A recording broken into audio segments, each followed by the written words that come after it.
Hey there everybody, this is Lee with Creative Two-Time Mom, and this is video number 3 for our Homeschool ABC Collab. This week's letter is the letter C for curriculum, and so I'm going to be sharing with you our mid-year curriculum review.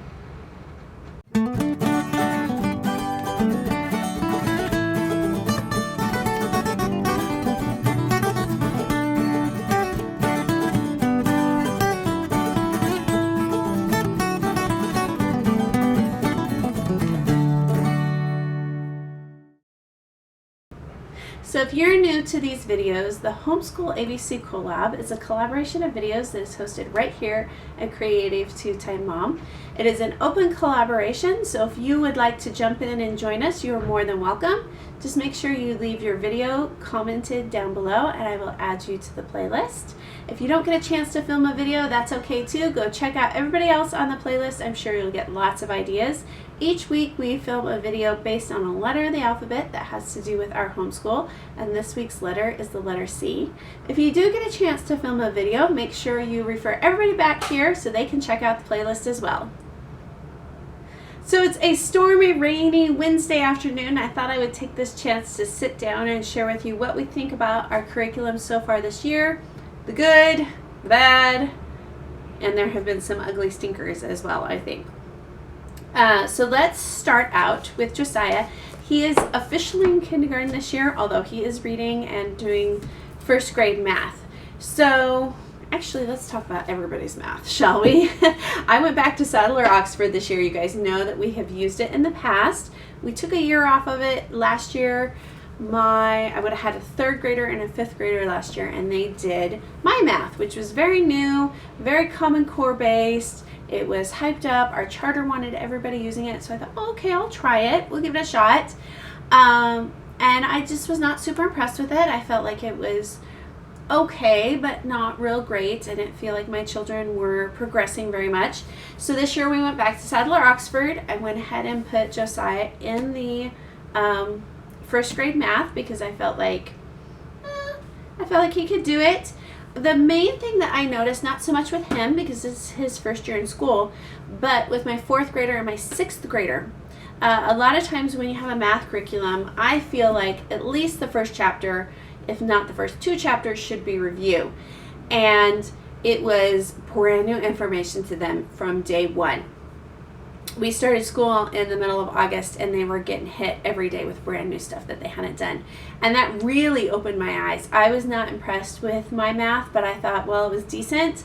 When we went back to this curriculum, I realized just how far behind they had actually fallen in only 1 year. And they had been ahead in their math before they did my math. I felt like we completely lost a year.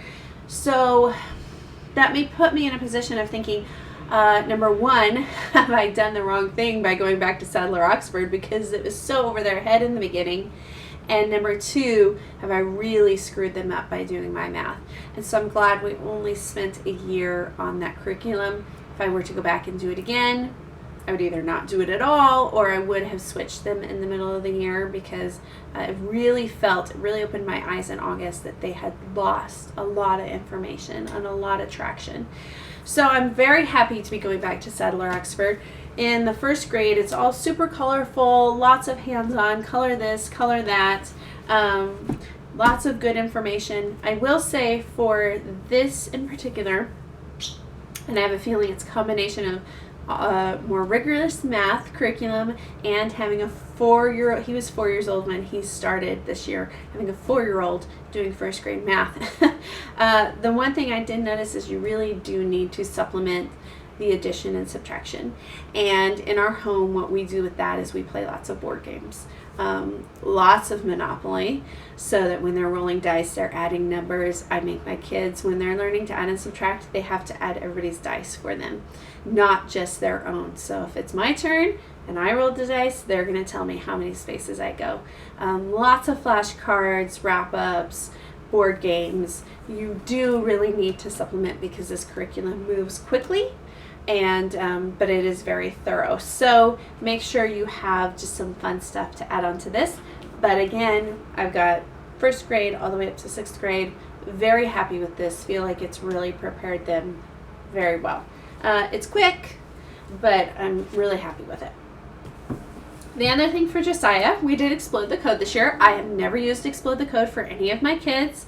Noah was past this point when he started homeschooling, and Lydia, I don't remember what we used, maybe California Treasures her first year. I didn't use this at all. We pretty quickly moved on to Rod and Staff, but because it was kindergarten, I kind of never really homeschooled kindergarten before. This was recommended to me. I did not like it. It's very simple, very straightforward, but if your child is reading, this was way too easy. We did the entire year's curriculum in one semester. He was done with this by Christmas, and that was me trying to slow him down. Actually, it was entirely too easy for him.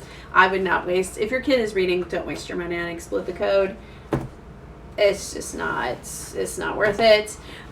So I did go out in my, this is not the right book. I did go out in my stockpile out in the garage, and I have phonics here, but we haven't been doing the phonics. We've been doing the reading workbooks for first grade Rod and Staff, and Rod and Staff, I believe, is actually a rigorous curriculum as well, which was part of the reason I didn't want to start my fourth grader on it. I was afraid it was going to be too tough. Really? He's blowing through the first grade in that as well.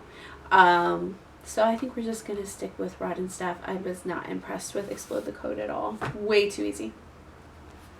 The other thing we've been doing for language arts is every Friday. I thought, how do I want to kind of do this so that we do kind of a fun project? And so every Friday, it's Evan Moore's, I don't even know the title.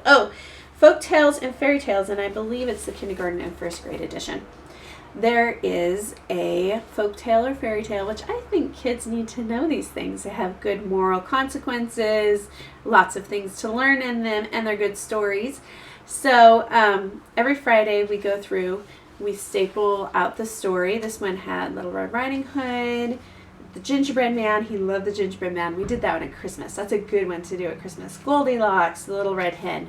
If you want to talk about moral lessons, read the Little Red Hen. So every Friday we read through the story together, and then we do an activity. And I most of these units, I kind of build them into units. They go about 6 weeks. But Gingerbread Man, I needed to be done by Christmas. I made that into 5. Little Red Hen, it was definitely 6. You can kind of piece them together and overlap. There's sequencing activities. There is vocabulary, like they make a little vocab booklet. They have like an opinion writing on one of them. These have been a lot of fun. They've been a good break from doing Explode the Code or doing a reading workbook throughout the week, and then on Friday we get to do our story time and do a project with our story. Like I said, Gingerbread Man was perfect for Christmas. We had a lot of fun with that. I would do this again for sure. We're going to continue on with this curriculum throughout the year. I think we might finish a little bit early, so then I will probably just find another. These are the pockets. It's the literature pockets. So we'll probably try to find another one to finish off our year on our Fridays, because that's been a fun surprise. We also are doing Evan Moore for science, which we just finished the animal unit, so I don't have anything in front of me to show you. Animals was a ton of fun. We're going to take a couple weeks off, and we want to jump into astronomy and space, but I want to take a couple of weeks off between now and then, go on Pinterest, of course. You guys know that I use Pinterest all the time, and look up some units, maybe do some animal research, and probably penguins. I think penguins would probably be something we'll jump into for a little while. And then after that, we're going to go on to astronomy, because my big kids are going to be doing astronomy in the spring as well. I'm going to take the Evan Moore Science so that he can kind of listen along as they're learning, but then have his own projects to do as he's learning as well. And we're doing beginning geography for history. I have always been one to feel like my kids need geography. I want them, when they're reading a book, or when they're reading a history textbook, or when they're reading about something in science, I want them to have that frame of reference for where in the world that is. So as kindergarten, we're doing beginning geography. I don't do a whole lot of history. So this has been the most steady thing that we've done in history, but we've also spent time talking about Martin Luther King Jr.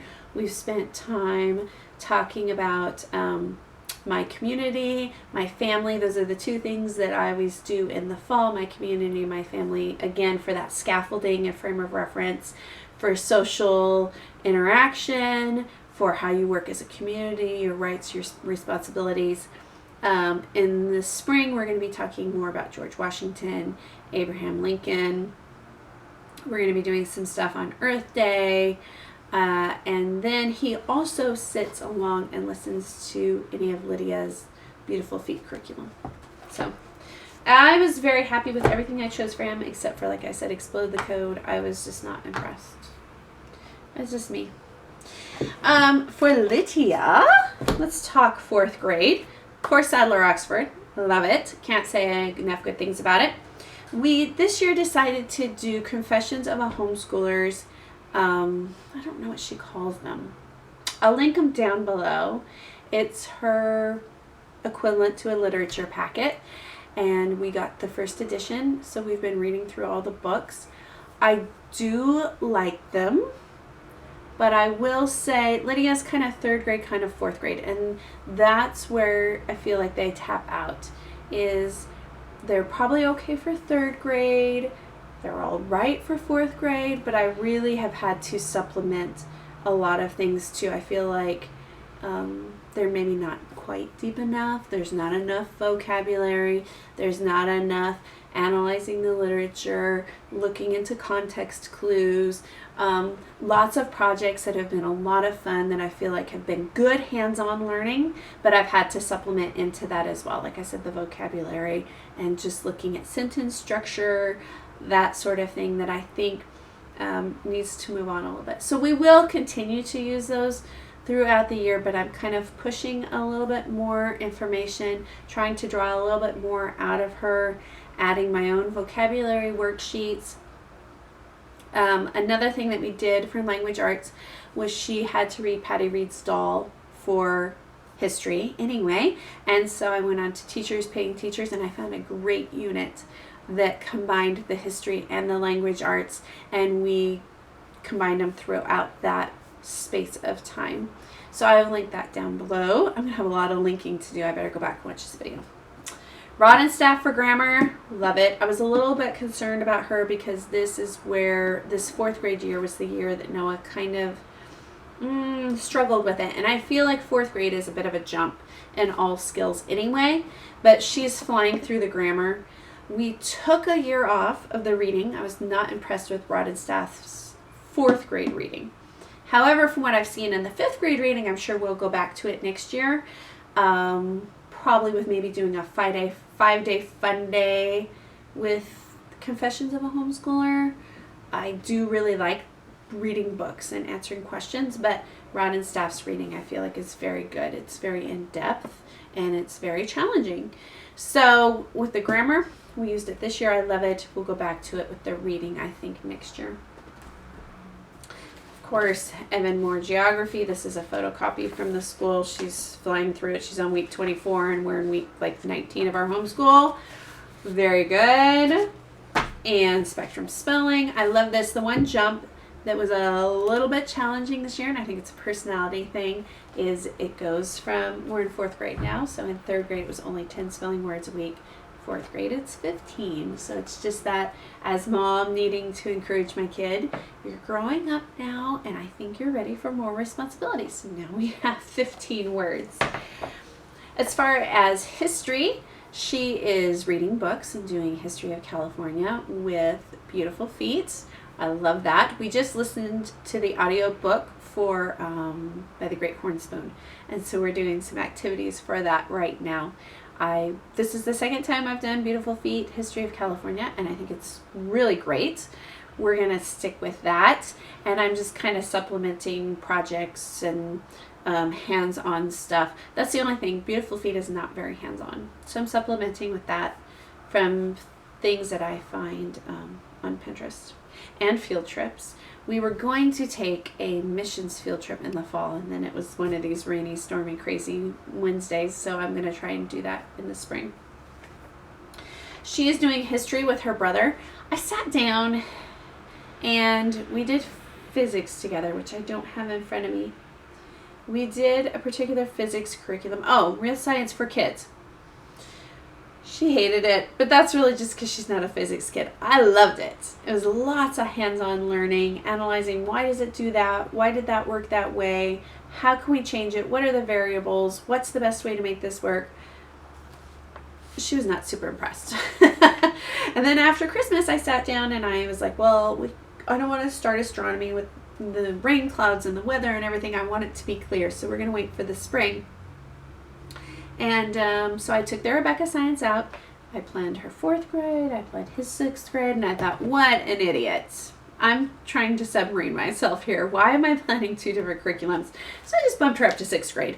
She is doing geology with Noah right now. They're talking about earthquakes and what causes earthquakes and volcanoes. And they know a lot of this stuff as far as the different layers of the earth. But this takes it a little bit deeper. Now we're talking about what is contained in the inner core, what's contained in the outer core, tectonic plates, how are earthquakes caused, what are the warning signals of earthquakes, where are the majority of earthquakes? We find out we're right on a huge fault line. Woohoo! So they're having actually a lot of fun with this. Of course, I'm supplementing other things as we go along, but this, like I said in my Homeschool A video, this has been our science of choice for now in the interim until we move on to astronomy in a few months, and we'll go back to real science for kids. As far as Noah, I don't have a whole lot to share with you. He's doing the Rebecca Science, which I just said we are really enjoying. He's doing Sadler-Oxford, which we really like. He is taking language arts and history at the school. His history is just simple, straightforward textbook. For language arts, I've been reading a lot of books. They did a book about the Dust Bowl, which I don't remember that one. It was written in almost like free verse, and it was a challenge for sure. I don't know that I would use it. We just finished reading Golden Goblet. It was a challenge as well, but I felt like it was really good. It really pulled that history component in. It had so much rich vocabulary, such interesting characters, and ways to analyze their interaction. So I don't have a whole lot for him. Rebecca Science, Sadler-Oxford, super happy, very happy with everything we're doing with Lydia. Really happy with the things we've chosen this year, all except where I said like explode the code. I just would not go that route again. So that is our mid-year curriculum review. Leave me a comment down below. What are you using? What do you love? What do you hate? What is just kind of in the middle? What are you throwing out in the trash? Because I have had those years where there have been things that I think, do we really have to finish this curriculum? So don't forget to make a video as well. If you don't get one made, that's fine as well. Make sure every Tuesday there will be an ABC Collab video up. So maybe you'll catch us next week for the letter D. Leave me a comment down below. Let me know what is working really well in your homeschool these days. And we'll see you guys in our next video. Bye, guys.